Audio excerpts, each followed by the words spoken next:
All right, what's up everybody? So today's video, starting off on a bit of a sad note, my basement has flooded, unfortunately, so that's why I've been away for a little bit. I can't keep up with it, but the good news is it has plateaued. It's not getting any worse. The only problem is when I do vacuum it up and dump the water outside, it just fills right back up. So I think my basement's right at kind of the level of the water in the ground. So we'll see. Basically, my gym floor is like, I don't know if you guys know those rubber or foam mats that you put down on the ocean or a lake and you can like run on them and they wobble around and whatnot. That's basically what my gym floor is right now. So the good news is nothing's ruined. As long as I don't drop my phone or laptop filming this video, we should be fine. So yeah, I'm fortunate that nothing's ruined, at least to my knowledge. So we should be good. I'm optimistic about it. As far as today's video, what you guys actually clicked on this for, today we're talking about how hard should you train? Should you train to failure? And this is a very, very common question, and it's something that is good to be thinking about. So the first thing that I do want to point out with this question is while your mind's in the right spot to ask this, it's not the right question to be asking because it's more nuanced than should you train to failure. It comes down to the context of what you're asking that question about. Is it about a program? Is it about a lift, a certain set? Is it set 3, set 1, your final set? How close to failure should you be training? What do you define as failure? As you can see, once you start to think about this question, the answer is a little bit more nuanced than you want it to be. And that's the problem of lifting, is that it's not simple. And that's why nobody has the solution to lifting, because it's all contextual and there's no blanket statement that you can make about anything with lifting for the most part. So when it comes to training to failure, in my opinion, how hard you train is very closely correlated with how many sets you need to do or how many sets you can do for that lift in your program. Part of knowing how hard you have to train is just simply experimenting with your lifts and with your program.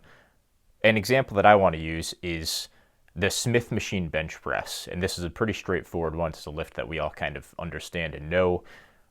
When it comes to training to failure, you think about it like this. Your muscle can be in a completely fresh state, and then it can be in a completely beaten up state where it's in a momentary muscular failure. So in that very moment, that muscle can no longer produce force.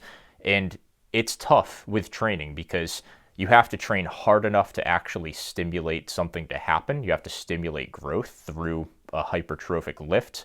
But at the same time, if you take it to complete muscular failure, you might not be able to actually do enough work to even do anything. And this is kind of the fault and the flaw in HIT training, where just one all-out set taking it to momentary muscular failure might not quite be enough to actually get growth. So based on this experimentation, we can draw a pretty conclusive conclusion when it comes to stimulus and fatigue within a set. So if you take the set all the way to momentary muscular failure, you're getting a lot of stimulus, but at the same time, the fatigue is simply going to be too high to be able to continue on and do more sets in a good intensity. If you take that set too close to failure or right to failure, basically be farther to failure than you need to actually grow, what happens is you're no longer able to perform more sets. And what if you need to perform more sets to actually grow? So in theory, it might be worth it to actually leave a little bit on the table and still get enough to be stimulative, but that's where volume will start to lap intensity. And that's where you can't just keep going down the intensity road, because eventually volume will just become more valuable. So when it comes to, say, a Smith machine bench press, this is something that I've experimented with in my training. In a given session, if I was to do a Smith machine bench press to 2 reps in reserve, that's not training close enough to failure for me to grow and for me to progress in that lift. It's not enough for me. It doesn't do anything. When it comes to 1 rep in reserve, that works pretty well. 0 reps in reserve is my target. So I would say 0 reps in reserve is what I hit most often.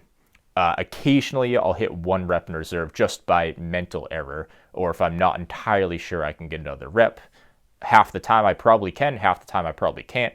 This is judgment in crunch time that I'm trying to make, and nobody's perfect. There's also times, maybe not quite as often, but pretty close, where I do attempt that final rep and I actually fail the rep. So I thought I was at 1 rep in reserve. Turns out I was at 0 reps in reserve, and I ended up taking it to failure, and I wasn't able to complete another rep. So for me, the sweet spot is that 0 rep in reserve. And the reason I'm able to draw that conclusion is because when I've tried the other end of the spectrum, so not the 2 reps in reserve, but when I've tried partials past failure, I haven't tried this a whole ton, but I have before and it doesn't work for me.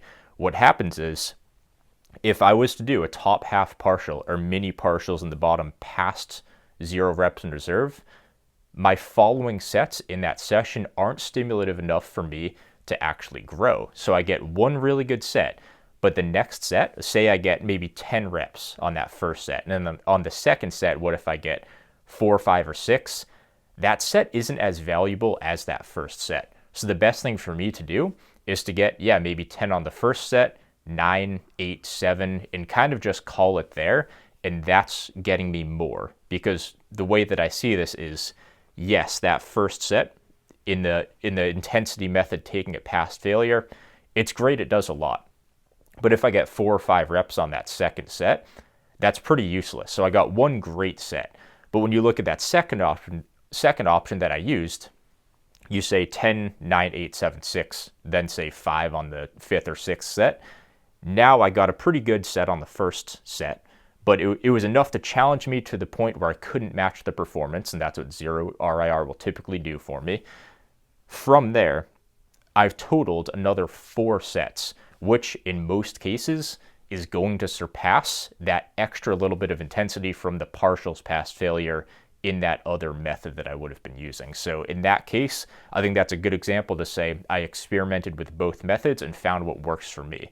Smith machine bench is a pretty easy lift to do that with, because it's easy to track your reps. It's length and biased. You know where the lockout is, you know where the descent ends, and it's a stable, consistent lift.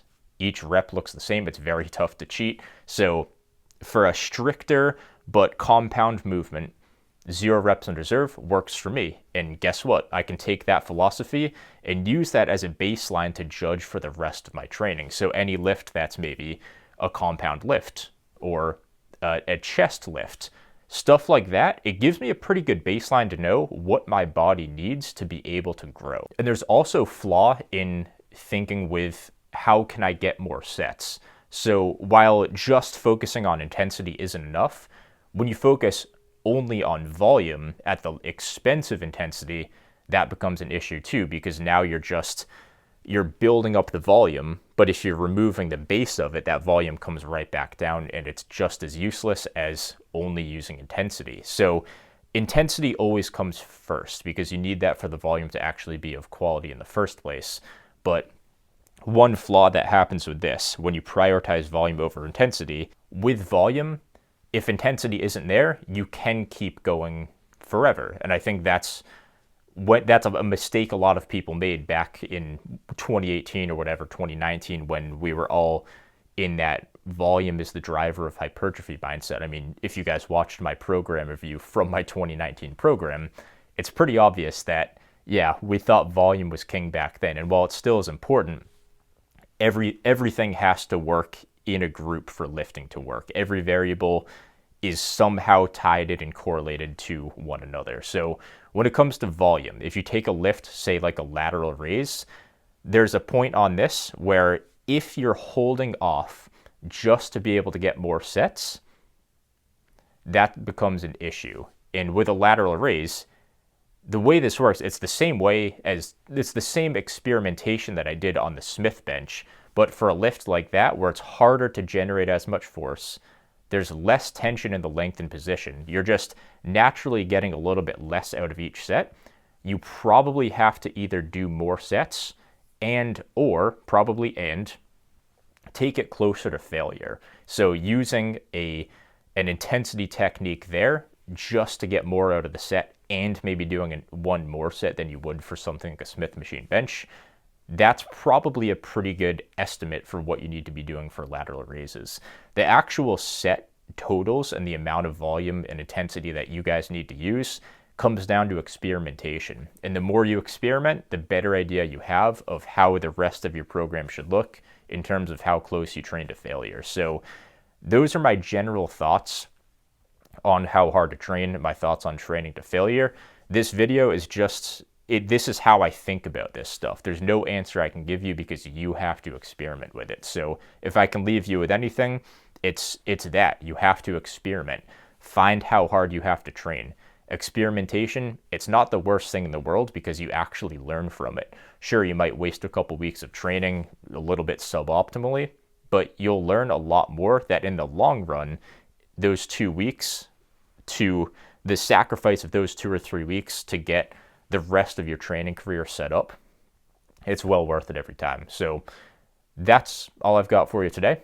I hope you guys take this into account and think about it a little bit more, and I hope you have success in your experimentation. I will see you guys soon.